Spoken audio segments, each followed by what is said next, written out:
MythBusters के brand episode में आप सभी लोगों का बहुत बहुत स्वागत है। और कोई मुझे बताएगा कि यहाँ पर आखिर दो टाइमलाइंस क्या कर रही हैं और क्या हैरी पॉटर के यूनिवर्स से जो आवारा केडावरा स्पेल है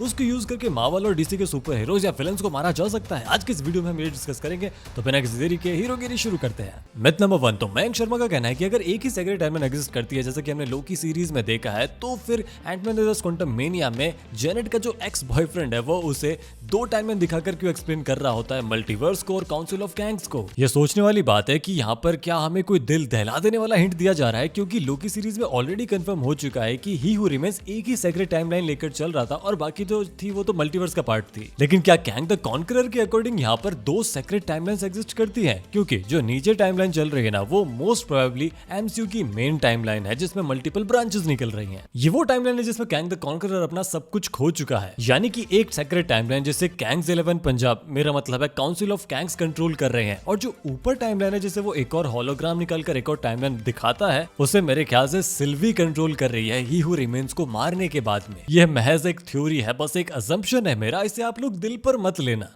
तो मुंह में लूं? बाकी आप लोग भी कमेंट करके बता सकते हो कि आपको क्या लगता है यहाँ पर दो सेक्रेट टाइमलाइन का मतलब आखिर क्या है। मैथ नंबर 2, तो नमन का कहना है कि हेल्गा ने जो बुक दी थी क्लॉडिया को, अ जर्नी थ्रू टाइम, उसकी वजह से क्लॉडिया को टाइम ट्रेवल, अल्टरनेट वर्ल्ड और थर्ड वर्ल्ड के बारे में पता चला था। मैं कहूंगा कि आप यहाँ पर शायद थोड़े से गलत हो। अब देखो, ये सीरीज देखे हुए मुझे बहुत ज्यादा टाइम हो चुका है और इस सीरीज के कंसेप्ट को याद रखना बिल्कुल पॉसिबल नहीं है। तो जितना मुझे याद है उस बुक के अंदर ओरिजिन वर्ल्ड यानी कि थर्ड वर्ल्ड के बारे में कुछ भी नहीं बताया गया था, तो क्लॉडिया को वो वहां से नहीं पता चला था, बल्कि क्लॉडिया के जो अल्टरनेट वर्जन्स थे, क्लॉडिया उन्हें चीजें सिखाती थी, यानी कि ओल्ड क्लॉडिया यंग क्लॉडिया को चीजें सिखाती थी। और जो लूप है ना, ये बहुत ज्यादा समय तक चला था। लेकिन एक टाइम ऐसा आया था जब क्लॉडिया ने फाइनली डिस्कवर कर ही लिया था कि ये जितने भी इवेंट्स हो रहे हैं ना, इनको किसी बाहर के वर्ल्ड से ही ट्रिगर किया गया है। क्लॉडिया ने अपने अल्टरनेट वर्जन्स की नॉलेज को यूज करके सारी चीजों को ट्रैक डाउन किया था, सारी फैमिलीज के रिलेशन को देखा था, और तब वो इस नतीजे पर पहुंची थी कि एक थर्ड वर्ल्ड, एक ओरिजिन वर्ल्ड एग्जिस्ट करता है जिसने इन दोनों पैरेलल वर्ल्ड्स को जन्म दिया है। तो आपका ये मिथ बस्टेड है। बाकी यार, कोई डार्क का एक्सपर्ट है क्या यहाँ पर? कोई है ऐसा जिसने डार्क में ग्रेजुएशन करी हो? क्योंकि भाई साहब यहाँ पर चीजें बहुत ज्यादा कॉम्प्लिकेटेड है। मिथ नंबर 3, इनका कहना है कि वुल्वरीन डेडपूल की तरह सिंगल सेल से वापस पूरी बॉडी को रिजेनरेट कर सकता है। आओ तुम्हें समझाता हूँ। डेडपूल को कैंसर है और उस पर जो एक्सपेरिमेंट हुआ था उसकी वजह से उसकी बॉडी कंटिन्यूअसली रिजेनरेट करती रहती है। उसका जो हीलिंग फैक्टर है वो हमेशा प्रोसेस में रहता है, यानी कि डेडपूल और वुल्वरीन दोनों के पास में हीलिंग फैक्टर है, लेकिन डेडपूल का हीलिंग फैक्टर हमेशा काम करता रहता है और वुल्वरीन का तभी काम करता है जब उसे इंजरी होती है। और मेरे ख्याल से कहीं ना कहीं डेडपूल का जो हीलिंग फैक्टर है वो वुल्वरीन से कई ज्यादा पोटेंट है। मैं कसम से बता रहा हूँ, वुल्वरीन बुरी से बुरी इंजरी से खुद को रिजेनरेट कर सकता है, लेकिन एक सिंगल सेल से रिजेनरेट करना सिर्फ और सिर्फ डेडपूल की ही कैपेबिलिटी है। तो आपका ये मिथ बस्टेड है। मिथ नंबर 4, तो अचिन ने कहा है कि हैरी पॉटर के यूनिवर्स का किलिंग स्पेल यानी कि आवारा केडावरा एमसीयू या फिर डीसी के किसी भी सुपर हीरो या विलन को मार सकता है। तो मेरे भाई, हैरी पॉटर के यूनिवर्स में तो किसी भी ह्यूमन को मारना पॉसिबल है बड़े आराम से इस स्पेल का यूज करके, एक चुटकी में मार सकते हैं। लेकिन बात करें मार्वल और डीसी के सुपर हीरोज की, तो भाई यहाँ पर उनकी सुपर पावर्स बिल्कुल गांड फाड़ है।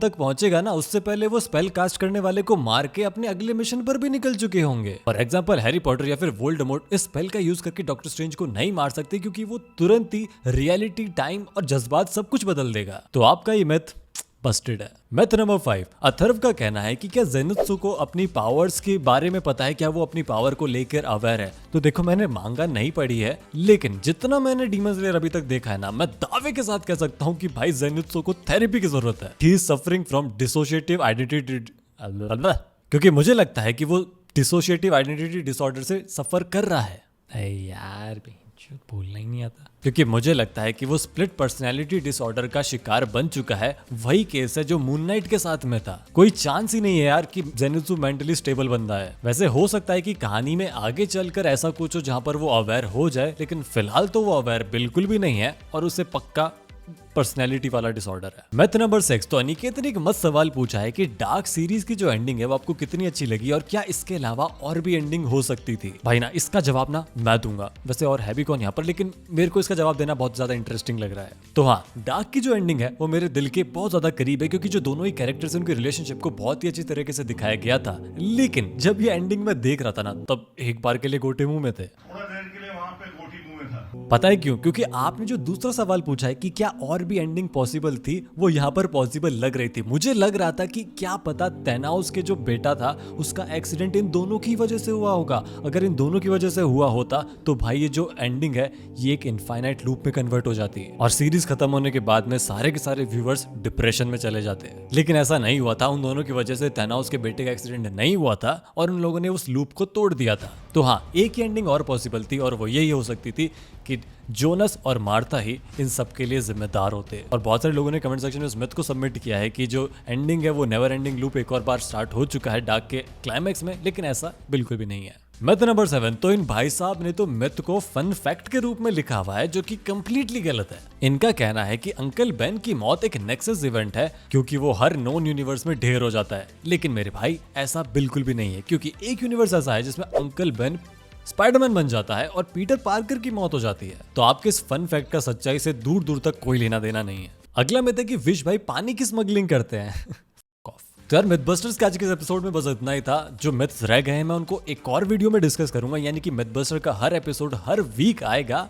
और अगर आपको वीडियो अच्छा लगा तो लाइक और शेयर कर देना और मैं आपको मिलूंगा अगली वीडियो में।